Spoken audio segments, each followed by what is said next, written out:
أعوذ بالله من الشيطان الرجيم.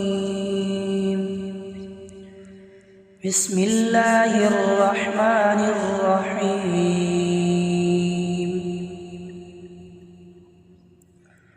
والنازعات غرقا والناشطات نشطا والسابحات سبحا فالسابقات سبقا فالمدبرات أمرا يوم ترجف الراجفة تتبعها الرادفة قلوب يومئذ واجفة أبصارها خاشعة يقولون أئنا لمردودون في الحافرة أئذا كنا عظاما نخرة قالوا تلك إذا كرة خاسرة فإنما هي زجرة واحدة فإذا هم بالساهرة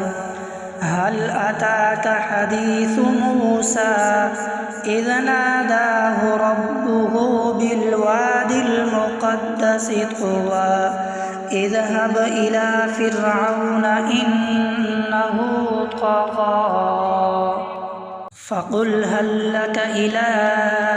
أن تزكى وأهديك إلى ربك فتخشى فأراه الآية الكبرى فكذب وعصى ثم أدبر يسعى فحشر فنادى فقال أنا ربكم الأعلى فأخذه الله نكال الآخرة والأولى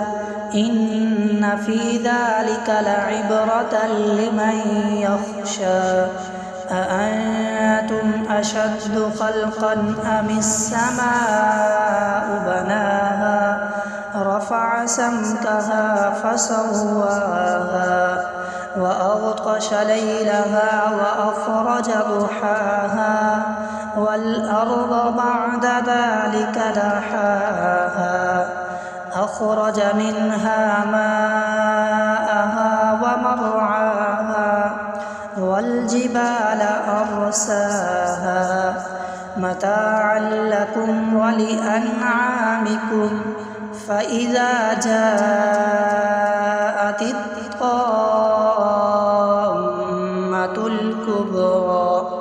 يوم يتذكر الإنسان ما سعى وبرزت الجحيم لمن يرى فأما من طغى وآثر الحياة الدنيا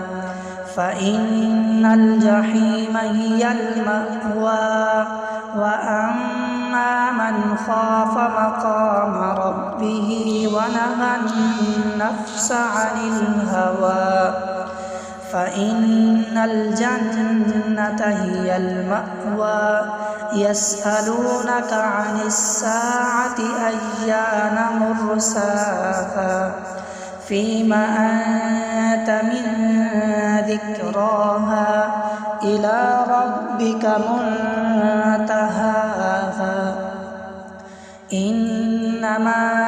أنت منذر من يخشاها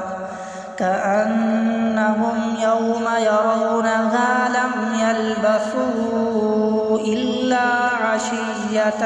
أو ضحاها.